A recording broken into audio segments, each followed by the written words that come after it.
Cette vidéo signe le retour du sacro-saint micro-cravate. Et je vous rassure tout de suite, cette chaîne n'a toujours pas vocation à être une chaîne ASMR. Dieu merci. Bonjour à tous donc et bienvenue dans une nouvelle vidéo avec, vous l'aurez je suppose noté, un son de bien meilleure qualité.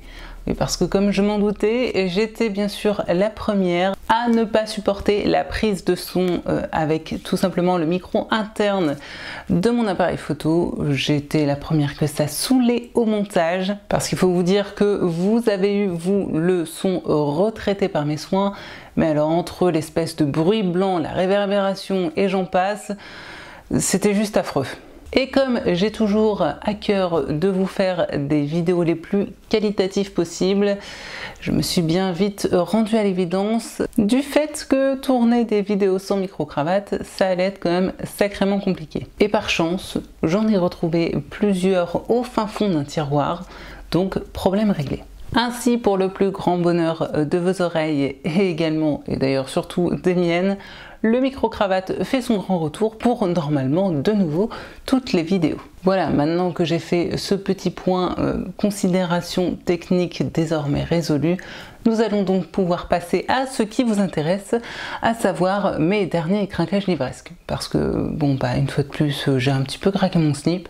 Ce n'est pas entièrement de ma faute, hein, je vais vous expliquer, mais disons que certains, ou plutôt certaines d'entre vous, ont su me tenter. Bon, pour le coup, j'avoue qu'il n'y a pas fallu me pousser très longtemps pour que l'achat soit déclenché. J'ai donc une bonne quinzaine de livres à vous présenter aujourd'hui. Je vous épargne l'état de ma palle, qui est littéralement en train de craquer de toutes parts. Je songe d'ailleurs sérieusement à investir dans une nouvelle Billy, le problème étant que je sais pertinemment que c'est le piège ultime, hein, puisque qui dit nouvelle bibliothèque dit plus d'espace, dit possibilité d'avoir encore plus de bouquins, et finalement c'est un petit peu un cercle vicieux. Toujours est-il que je vais donc vous présenter cette quinzaine de bouquins, peut-être que certains dans le lot vous feront également envie.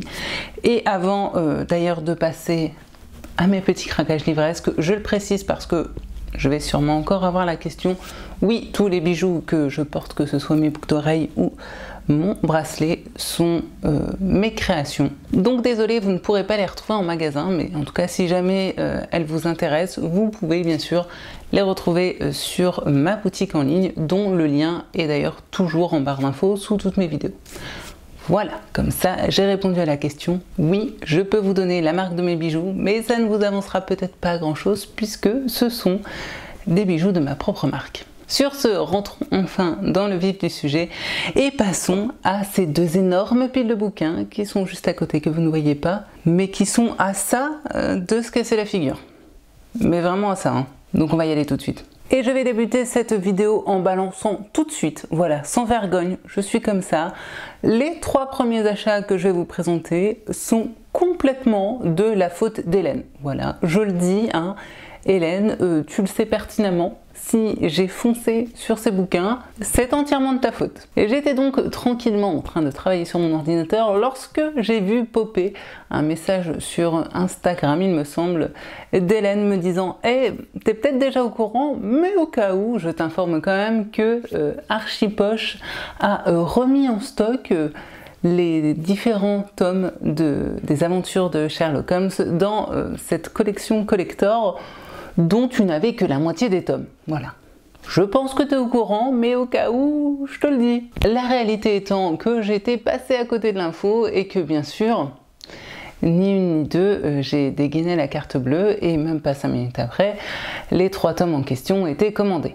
Ah bah que voulez-vous, je suis faible, hein, mais moi si on me parle de Sherlock, dans en plus cette collection que je désespéré de ne pouvoir avoir en entier, bah le résultat a tout simplement donné un achat compulsif et express. Et j'ai donc enfin en ma possession les tomes 1, 2 et 3 de ces intégrales des aventures de Sherlock Holmes chez Archipoche. Oui, c'est cette collection absolument sublime dans laquelle ils ont sorti, je crois, tous les romans également des sœurs Brontë, dans laquelle ils ont également sorti tous les Jane Austen que j'ai en ma possession dans ma bibliothèque. Bref, je suis absolument dingue de cette collection qui en plus de ça est une collection collector augmenté de petites photos et divers éléments et graphiques bien utiles en rapport avec les histoires de Sherlock Holmes. J'avais donc déjà en ma possession les tomes 4, 5 et 6. Il ne me manque plus que le tout dernier petit tome qui est, je crois, son dernier coup d'archet, mais qui, il me semble, n'était disponible grosso modo qu'avec le pack collector. Donc je ne sais pas si je le trouverai un jour ou non. Dans le pire des cas, je me dis s'il ne me manque que cette nouvelle-là des aventures de Sherlock Holmes, eh bien tant pis, je l'achèterai dans une autre collection et puis c'est tout. Au moins, j'aurai déjà le plus gros de la collection dans cette magnifique édition. Par contre, on est bien d'accord, maintenant il faut que j'arrive à trouver le temps de tous les lire. Oui, je suis une fan de l'univers de Sherlock Holmes. Oui, l'homme a lu tous les Sherlock Holmes et pour ma part, j'en ai toujours lu aucun. Voilà, j'ai lu plein d'adaptations, j'ai lu plein de romans qui découlent de cet univers, mais jamais les œuvres de base de Sir Arthur Conan Doyle. Vous pouvez le lire, c'est une honte. Que voulez-vous? Je ne peux pas lire toutes les œuvres de Stephen King et lire en plus tous les Conan Doyle. À un moment, je suis obligée de faire un choix. Mais au moins, le jour où je voudrais me lancer, j'ai désormais toute la collection de ma possession. Et rien que pour ça, merci Hélène. Et puis, ayant passé ma commande sur internet, je me suis dit, quitte à craquer mon slip et à en plus payer des frais de port, autant prendre d'autres livres avec. Vous êtes bien d'accord? Et du coup, je me suis également commandé Dans la voiture de Johnny de Louis Atangana aux éditions Rouergue. De Louis Atangana, j'avais lu il n'y a pas si longtemps Jimmy X, qui est un roman qui, on va dire, met en scène l'enfance et le début de la vie de jeune adulte de Jimi Hendrix, un roman qui était d'ailleurs également édité chez Rouergue, que j'avais beaucoup aimé. Et je l'ai déjà un petit peu évoqué sur cette chaîne, étant un petit peu une psychorigide, je dirais, de la lecture. Lorsque je découvre un auteur, j'aime essayer de lire toute sa bibliographie, ou en tout cas un maximum. Du coup, lorsque j'ai vu ce titre, je me suis dit, allons-y, ça me fera un autre titre de l'auteur et ça me permettra d'avancer dans la découverte de tous ces romans. Ce qui fait donc que j'ai commandé celui-ci. Par contre, j'ai une petite surprise lorsqu'il est arrivé, c'est que je ne m'attendais pas du tout à ce qu'il soit aussi court. D'accord, là pour moi, c'est clairement beaucoup plus de la nouvelle que du roman. On est sur du... Ah oui, clairement, 45 pages, autant dire que oui. Aucun doute, c'est une nouvelle. Du coup, même en occasion, le prix était un petit peu élevé par rapport au nombre de pages, mais bon, que voulez-vous, ça m'apprendra. La prochaine fois, je n'aurai qu'à lire tout le descriptif, et puis c'est tout, ça me servira de leçon. Et comme de toute façon, comme j'ai dit, je voulais découvrir un petit peu tous les romans de cet auteur, il fallait bien qu'un jour ou l'autre je craque, donc voilà, celui-ci est en ma possession, il sera lu extrêmement rapidement, hein, comme vous l'aurez compris, étant donné qu'il fait 45 pages. Et ici on est sur l'histoire d'un jeune de banlieue qui zone un peu parce qu'il n'a pas trop de sous, qui va monter dans la voiture du caïd de la cité, et disons qu'une chose en entraînant une autre, il va partir dans une sorte de course-poursuite effrénée avec ce cahier de trousse. J'en sais pas plus et de toute façon, étant donné qu'il est extrêmement court, je ne veux pas trop en savoir. Donc voilà, tout ce que je sais, c'est que j'avais vraiment bien aimé la plume de cet auteur qui, je crois, est toujours prof en parallèle de sa vie d'écrivain. Donc voilà, de toute façon, ce sera lu. Et ce même jour, oui, parce que 4 livres, ce n'était pas assez pour un bon gros craquage en règle, j'ai également commandé des romans de Stephen King. Ben oui, je pense que pour le coup, vous ne devez pas être surpris. Je suis toujours sur ma lancée de la découverte de toutes les œuvres du King, et en plus de ça, vous le savez, je suis absolument dingue, complètement amoureuse des nouvelles couvertures que le livre de poche a sorties, et du coup, régulièrement, j'en achète. Que voulez-vous? En même temps, il faut dire qu'il est tellement rare d'avoir de belles couvertures dans des livres au format poche, qui plus est en plus avec un auteur tel que le King, que forcément je ne pouvais que craquer. Du coup, j'ai acheté Chantier de Stephen King, ou plutôt écrit sous le pseudonyme de Richard Bachman, aux éditions Le Livre de Poche. Ouais, on est d'accord, ces couvertures sont vraiment beaucoup trop canon. Vous n'allez pas me contredire, je sais que beaucoup d'entre vous ont également craqué, tout comme moi, pour ces couvertures. Je ne suis pas la seule à être faible de ce point de vue-là, donc ça va. Que voulez-vous? Lorsqu'un graphiste et une équipe marketing fait du bon boulot, bah, il faut savoir le reconnaître et il faut savoir avouer être un mouton et tomber sous le charme d'une collection juste pour ces couvertures. Mais elles sont tellement belles! Je vous avoue avoir très peu entendu parler de ce roman-ci, ce n'est vraiment pas l'un des plus connus de Stephen King. De ce que j'en ai compris dans cette histoire, on va dire suivre l'espèce de descente aux enfers d'un homme qui va tout perdre à cause d'un chantier qui va mettre à mal la ville où il vit, où il travaille, on va dire. Il va du coup perdre son boulot, perdre sa femme, je crois qu'il a déjà perdu son enfant justement dans cette même ville. En soi, des thématiques assez régulièrement traitées par le King et en règle générale plutôt bien traitées.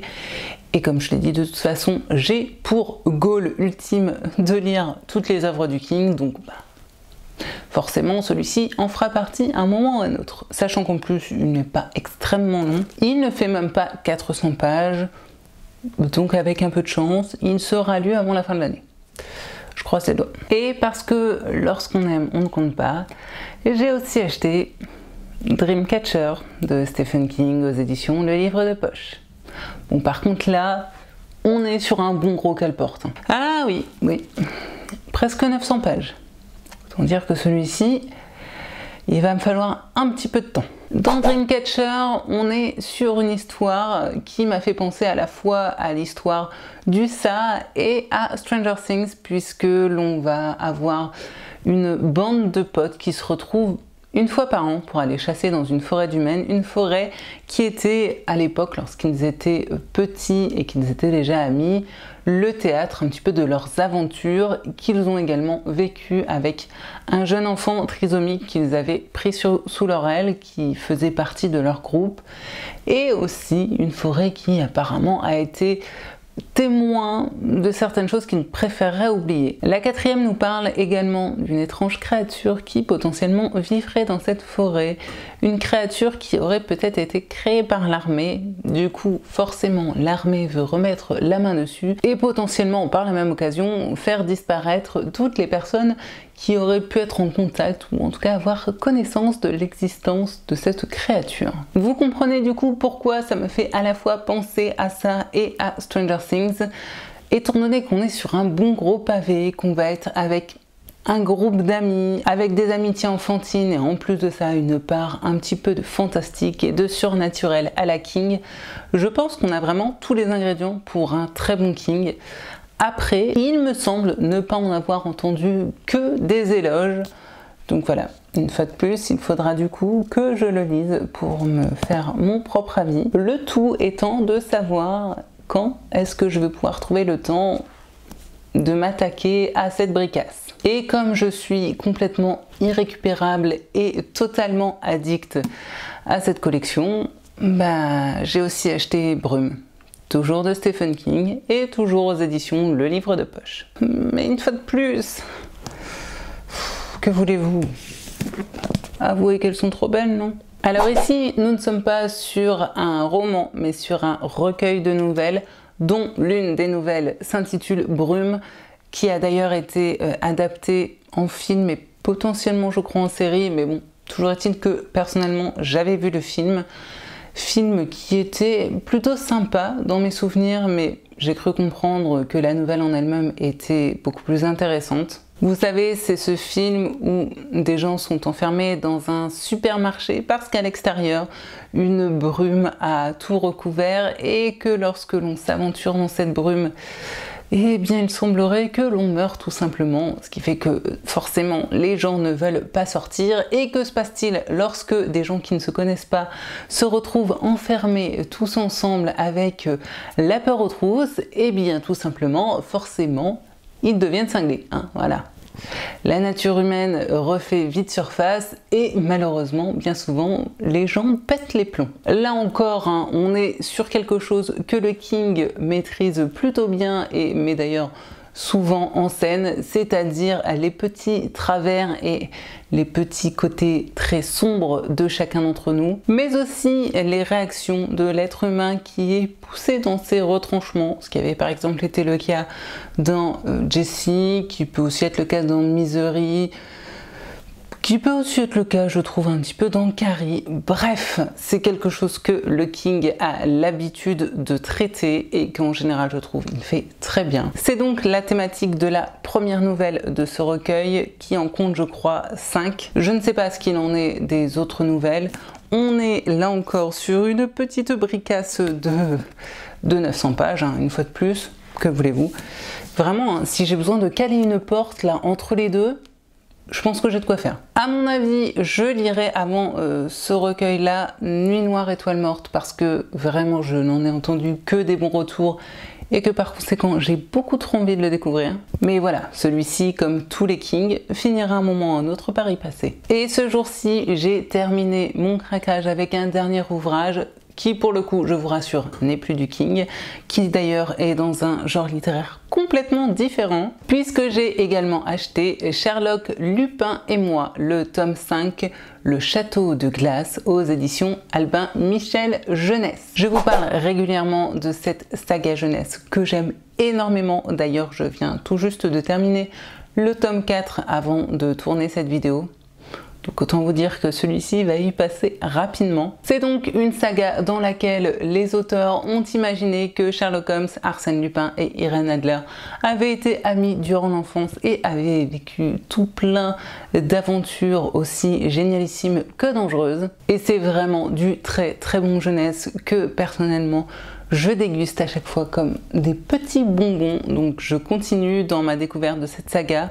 Je crois qu'en tout, il y a au moins une dizaine de tomes qui sont sortis et si je ne dis pas de bêtises, la série est terminée. D'ailleurs, ces romans sont censés être écrits de la main d'Irène Adler, mais on le sait désormais, les véritables auteurs ne sont autres que Pier Domenico Baccalario et Alessandro Gatti, deux auteurs italiens que je qualifierais de génie quant à l'écriture de livres jeunesse. En tout cas, moi je trouve vraiment qu'ils ont un don. Mais tout ça, je vous en reparle très vite dans un point lecture, étant donné que je viens de terminer le 4e tome. Ah oui, et puis petit point bonus pour ce tome 5, l'aventure se passe en Suisse.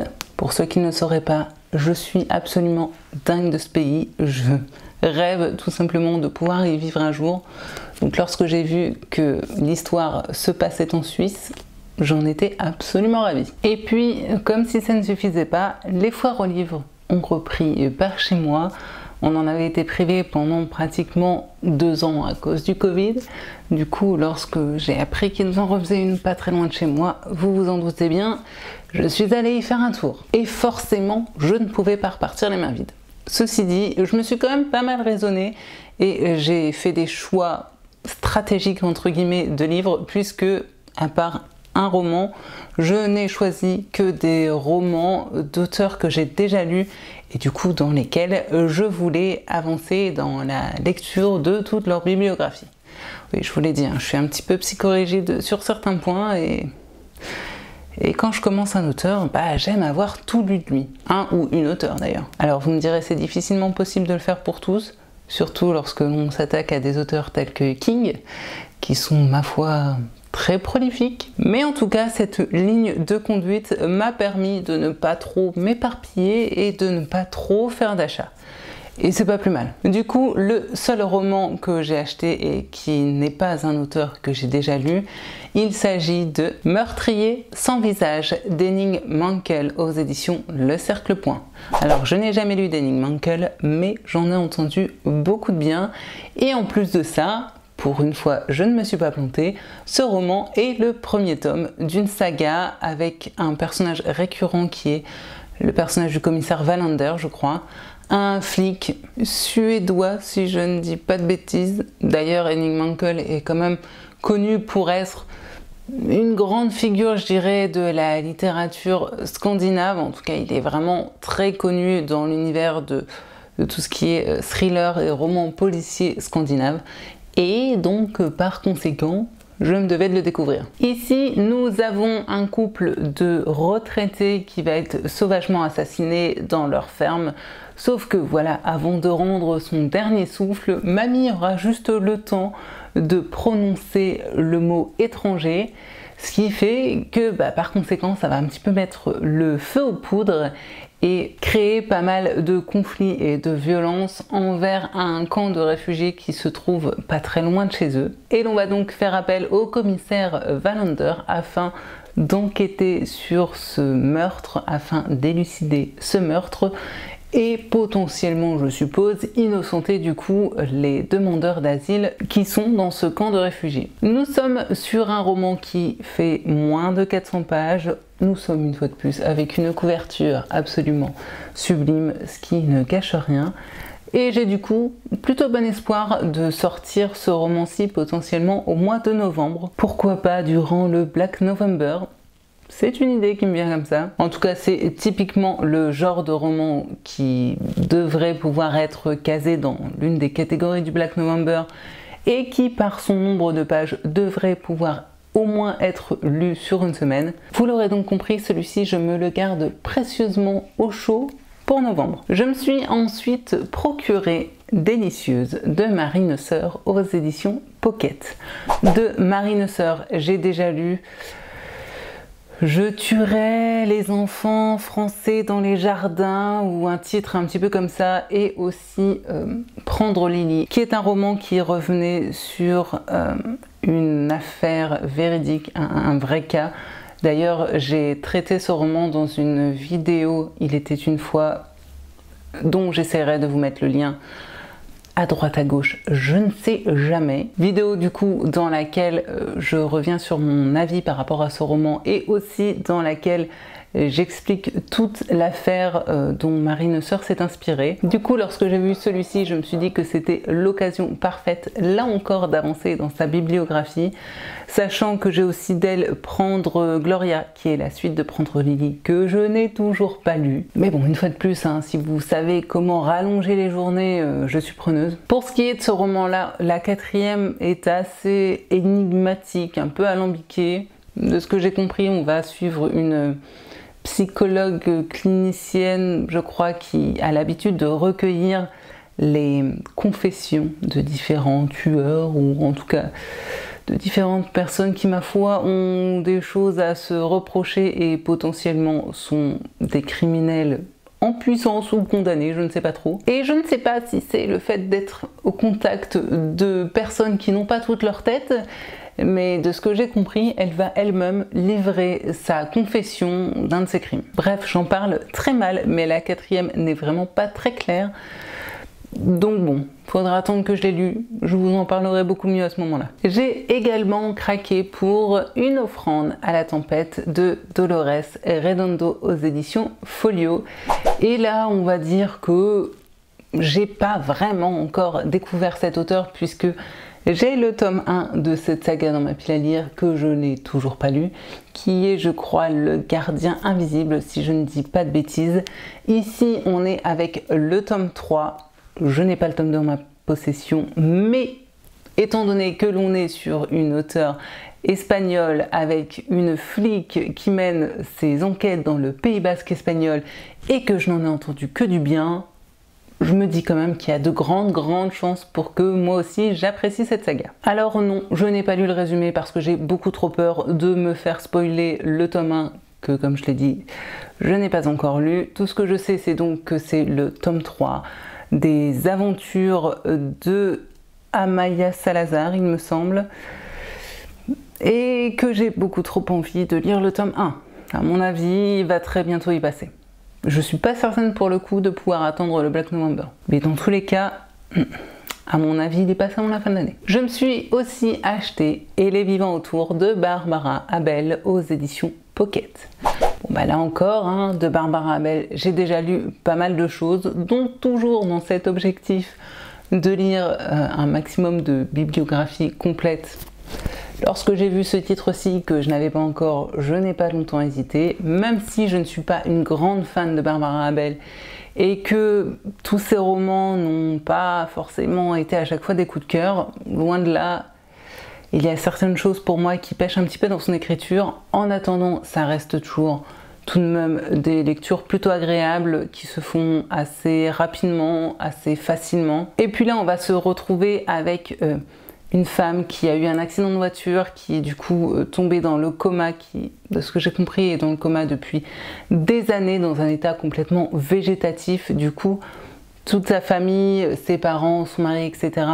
ont mis leur vie de côté et sont vraiment en attente de savoir si un jour elle va se réveiller. Malheureusement, son état est ultra stationnaire. Du coup, lorsqu'un jour le médecin les convoque, ils s'attendent au pire, mais de ce que j'ai compris, l'annonce qu'on va leur faire n'est pas du tout celle à laquelle ils s'attendaient. Qu'en est-il? Je ne sais pas. Mystère. Alors on est sur du presque 500 pages, ce qui est assez étonnant et assez rare pour un Barbara Abel. Typiquement, là encore, je pense que celui-ci fera l'objet d'une lecture durant le Black November. Je ne connais pas encore les catégories, mais au pire, au chausse-pied, on arrivera à le faire rentrer dans l'une des catégories. Je suis certaine que j'arriverai à me débrouiller pour que ça puisse le faire. Toujours dans cette optique de c'est un auteur que j'ai lu de nombreuses fois et dans lequel je veux avancer dans la bibliographie, je me suis aussi procuré La 5e montagne de Paulo Coelho aux éditions J'ai lu. Et aussi parce que là, on est d'accord, on est une fois de plus sur une couverture, ma foi, plutôt sympatoche pour un format poche. Sympatoche pour un format poche. C'est très bizarre et pas si facile que ça à dire. Bon alors, Paulo Coelho, on aime ou on n'aime pas. Personnellement, j'apprécie, mais j'en lirai pas tous les jours. D'autant plus que dans celui-ci, on va vraiment partir, de ce que j'ai pu comprendre, dans le côté très métaphorique, religieux, un petit peu presque métaphysique et en tout cas très philosophique, je suppose, de Paulo Coelho, puisqu'on va être avec une histoire de Messie qui va perdre sa femme et qui va du coup en vouloir à Dieu et qui va se poser pas mal de questions sur ses croyances. Là encore, je vous en parlerai beaucoup mieux une fois que je l'aurai lu, parce que bon, le résumé ne nous aiguille pas vraiment. Et puis parce que Paulo Coelho, ça peut être tellement alambiqué et métaphorique que sans l'avoir lu, c'est compliqué d'en parler. Vraiment compliqué. Bref, toujours est-il que de cet auteur, j'ai déjà lu Véronica décide de mourir, bien sûr L'Alchimiste, Maktub et je ne sais plus si j'en ai lu d'autres, mais en tout cas c'est sûr, j'ai au moins lu ces trois-là. Donc voilà, de temps en temps, un petit livre comme ça qui sort clairement de mes genres de prédilection, ma foi, ça passe toujours très bien. Le roman suivant est extrêmement court, et là encore d'ailleurs pour moi c'est même plus de la nouvelle que du roman. Il s'agit de Délicieuse pourriture de Joyce Carol Oates aux éditions J'ai lu. De Joyce Carol Oates, j'ai lu il y a longtemps, c'était bien avant d'ouvrir cette chaîne, Petite Sœur je crois, qui était un roman inspiré de l'affaire John Bennett Ramsey, dont j'ai espoir un jour, je croise les doigts, de pouvoir là aussi vous faire une vidéo Il était une fois. Mais une fois de plus, un problème de manque de temps. Toujours est-il que depuis, je n'avais rien relu de cet auteur, alors que j'en entends beaucoup de bien, alors que je sais qu'elle s'inspire souvent de véritables faits. Du coup, lorsque je suis tombée sur celui-ci, qui est, comme je l'ai dit, extrêmement court, je me suis dit que c'était l'occasion de me remettre un petit peu le pied à l'étrier avec cet auteur. Alors, dans cette histoire-ci, on va être avec une étudiante qui tombe amoureuse de son professeur à l'université, un professeur un peu bizarre et énigmatique, qui va demander d'ailleurs à ses élèves d'écrire et surtout de partager à tout le monde leurs journaux intimes. Ce qui va, je suppose, créer une ambiance assez glauque, assez sombre, dans laquelle les petits secrets et travers de chacun vont refaire surface. Et il semblerait qu'au milieu de ça vienne se greffer la femme de ce professeur qui va émettre son grain de sel. Bref, une histoire un petit peu bizarre, mais la quatrième nous parle d'un roman dense et pervers par l'une des plus grandes auteurs américaines de ce siècle. Donc forcément, vous vous en doutez, rien que cette phrase, moi, m'a clairement donné envie de le découvrir. Puis là encore, c'est un roman extrêmement court, donc il a de grandes chances d'y passer très rapidement. Bah oui, parce qu'on va pas se mentir, hein, étant donné qu'en ce moment je cours après le temps, j'ai en général plutôt tendance à me diriger vers les romans courts, bien que les briques me fassent énormément envie. C'est très paradoxal, mais bon. Disons que pour avoir matière à vous faire des points lecture, j'ai plutôt intérêt à réfréner un petit peu mon envie de me taper des bricasses. Même si il n'est pas impossible qu'il y en ait une ou deux qui passent prochainement. Toujours dans l'esprit, je connais cet auteur et je veux continuer à découvrir ses romans, je me suis également procuré Un silence brutal de Ron Rash aux éditions Folio. Ron Rash, je vous en ai reparlé il y a peu de temps, c'est le Frank Buys américain. J'aime énormément cet auteur qui situe toujours ses histoires, en général dans les Appalaches, des histoires qui tournent toujours autour du coup de cette ruralité américaine avec des romans très noirs, très dramatiques, avec souvent d'ailleurs des secrets familiaux qui refont surface, des jeux de passé-présent. Je crois d'ailleurs que l'un ou plutôt l'une d'entre vous m'avait cité celui-ci dans un commentaire sous l'une de mes vidéos où j'en parlais. Donc voilà, par chance, je suis tombée dessus, du coup je n'ai pas hésité du tout avant de le prendre. Dans ce roman-ci, une fois de plus, on va du coup être dans les Appalaches avec, je crois, un shérif qui est vraiment à ça de prendre sa retraite, sauf que voilà, juste avant de partir à la retraite, il va y avoir un petit vieux du village qui va être accusé d'avoir empoisonné la rivière et d'avoir tué pas mal de truites d'un relais touristique, et bien sûr du coup à cause de ça une enquête va être ouverte, une enquête qui va mettre au jour des secrets qu'il aurait peut-être mieux fallu garder enfouis. Vous voyez un petit peu le genre. Toujours est-il que c'est du Ron Rash, ce n'est pas très long, ça fait même pas 300 pages, je vous en reparle, j'espère, très rapidement. Un autre auteur que j'ai déjà lu, que j'avais beaucoup aimé, il s'agit de Wallace Stegner, avec ici En lieu sûr, dans ses magnifiques éditions Totem de la maison d'édition Gallmeister. Vous voyez, je dis souvent que malheureusement avec les formats poche, on a des couvertures qui sont loin d'être aussi jolies, aussi sympathiques que les grands formats, et je me rends compte que depuis le début de ce book haul, je vous ai quand même présenté, mine de, quelques couvertures au format poche qui pour le coup sont plutôt sympas. Est-ce qu'on serait sur une tendance des maisons d'édition à faire un petit effort pour les formats poche? Peut-être qu'ils se sont rendus compte qu'il y avait tout de même un intérêt, là également comme pour les grands formats, à faire quelque chose d'attrayant.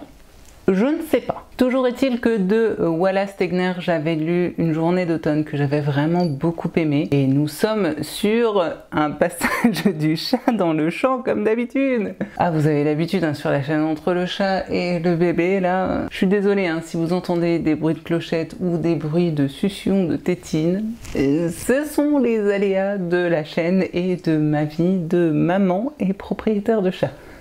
Il faudrait faire avec. Je disais donc, ayant vraiment apprécié la plume de cet auteur, j'avais depuis un moment dans l'idée de lire d'autres romans de lui, et celui-ci faisait partie de ceux que j'avais repérés. Dans ce roman, on va suivre deux couples d'enseignants qui arrivent bientôt à la retraite, deux couples qui à la base sont assez différents puisque l'un des couples est assez taciturne, assez solitaire, quand l'autre est plutôt dans le... Voilà le genre d'interruption dont je parlais. Tu as envie de faire un commentaire? Je ne suis pas certaine que ce soit demain qu'il me remplace pour la présentation et l'analyse de livres. Mais bon, qui sait. Je disais donc, l'un des couples est plutôt modeste et solitaire, quand l'autre est plutôt dans le genre mondain. Mais l'amour de la littérature les a réunis, ainsi que les épreuves de la vie, ce qui fait qu'ils sont amis depuis de très nombreuses années. Ils se retrouvent donc pour un week-end ou des vacances dans une petite maison perdue au fond de la forêt. Maison dans laquelle j'ai cru comprendre ils vont échanger des souvenirs. Et on va être, je suppose, sur un récit assez nostalgique, très humain, qui va revenir, je pense, sur les épreuves que l'un et l'autre ont pu traverser. Toujours est-il qu'avec la plume de Wallace Stegner, je m'attends vraiment à un roman plein de douceur, de beauté, de nostalgie, et en même temps avec ce petit côté, vous savez, qui vous serre le cœur, qui vous remue un petit peu les boyaux. J'espère donc pouvoir le lire rapidement parce que vraiment je garde un très bon souvenir de son roman Une journée d'automne. Et puis, toujours dans cette optique, je veux avancer dans la bibliographie, je me suis également procuré Le goût sucré des pommes sauvages, toujours de Wallace Stegner, toujours aux éditions Gallmeister, dans la collection Totem. Bon, alors ce coup-ci, nous ne sommes pas sur un roman, mais sur un recueil de nouvelles. Donc je ne pourrai pas vous en dire beaucoup plus, il faudra attendre que je l'ai dégusté, comme je l'espère, les petites pommes sucrées. Ce recueil n'est pas très long, il ne fait même pas 250 pages, donc à mon avis, il va y passer avant le roman que je viens de vous présenter juste avant. Une fois de plus, nous sommes sur une couverture au graphisme de qualité qui, je trouve, évoque merveilleusement bien l'hiver. C'est pourquoi je pense que celui-ci risque fort d'y passer cet hiver et d'être dégusté bien au chaud sous le plaid. Non mais je vous jure, je suis vraiment pas aidée. En plus de ça, ce temps est à n'y rien comprendre. Ce matin, je me caillais littéralement les miches. Et là, je dégouline de chaleur. Vais-je arriver au bout de cette vidéo? Rien n'est moins sûr. Bon, heureusement pour vous comme pour moi, il ne me reste qu'un livre à vous présenter. Et ce dernier roman, il s'agit de Un été avec Albert de Marie Pavlenko aux éditions Flammarion. De Marie Pavlenko, j'avais lu Je suis ton soleil qui avait été un très beau coup de cœur. Du coup, depuis, j'avais vraiment envie de lire d'autres romans de cet auteur. Le problème étant que je les trouve très rarement en occasion dans les bouquineries, même jamais. Et pour ce qui est de les acheter sur Vinted, lorsque l'on voit les prix en occasion, bah on se dit que finalement, hein, pour la différence, on va se les acheter neufs. Oui, alors les gens, vendre des romans à peine 2 € en dessous du prix neuf sur un site tel que Vinted, sachant qu'en plus, pour l'acheteur, il faut rajouter les frais de port et les frais inhérents au site Vinted, ça n'a aucun sens. Enfin, moi, personnellement, j'achète pas à ce prix-là. Dans ce roman-ci, on va, de ce que j'ai compris, être une fois de plus dans un roman type young adulte, mais connaissant désormais la plume de Marie Pavlenko, je pense que l'on va être sur du young adulte de qualité. Là, on va suivre la jeune Soledad, ou le jeune, je ne sais pas trop d'ailleurs si c'est un garçon ou une fille, qui avait prévu de passer un été tranquillou avec ses potes, sauf que voilà, entre deux, ses parents ont décidé de divorcer, son père est tombé dans la dépression. Du coup, Soledad est envoyée pour les vacances d'été chez sa grand-mère, ce qui ne la réjouit pas vraiment, mais elle pourrait néanmoins avoir une très bonne surprise et finalement passer un très bon été. Et là encore, on est sur du roman assez court, donc celui-ci pareil, je pense que je vais vous en reparler très rapidement. Voilà, c'est donc ainsi que va se clôturer cette vidéo qui, je l'espère, n'aura pas été trop désagréable malgré les différentes interruptions et bruits ambiants. J'espère que mes petits craquages vous auront été utiles et vous auront peut-être donné des idées de lecture, des envies de découverte ou que sais-je. Et bien sûr, comme d'habitude, si vous voulez qu'on en discute, c'est en commentaire que ça se passe. Si vous voulez aider la chaîne, il vous suffit tout simplement de mettre des petits pouces levés et pourquoi pas de vous abonner ou de partager cette vidéo. D'ailleurs, à ce propos, j'ai publié un mot de remerciement sur Instagram, mais je ne l'ai pas encore fait ici. Normalement, s'il n'y a pas eu une flopée de désabonnements, à l'heure où je posterai cette vidéo, nous serons toujours 4000 sur la chaîne et c'est juste dinguissime. Ça y est, cette barre est franchie. Comme je l'ai dit, j'étais déjà comme une dingue lorsque j'ai atteint les 100 abonnés. Alors autant vous dire que là, d'avoir passé la barre des 4000, c'est complètement fou, mais je vous en remercie énormément parce que pour moi, au-delà du chiffre, c'est tout simplement le reflet que ce que je vous propose aujourd'hui vous plaît et je suis toujours extrêmement touchée et heureuse de voir vos retours par commentaire, de voir les échanges que l'on peut avoir et je ne peux que souhaiter que cela continue encore fort longtemps. Sur ce, je vais donc vous laisser là parce que j'ai encore moult choses à faire et que j'ai 2 énormes piles de livres à aller ranger tant bien que mal dans ma pile à lire qui dégueule de toutes parts. J'espère donc vous retrouver très bientôt sur cette chaîne. En tout cas, moi, je serai au rendez-vous avec, normalement, si tout va bien, un point lecture. Et bien sûr, comme d'habitude, je vous souhaite paix, amour et littérature dans vos cœurs. Bye!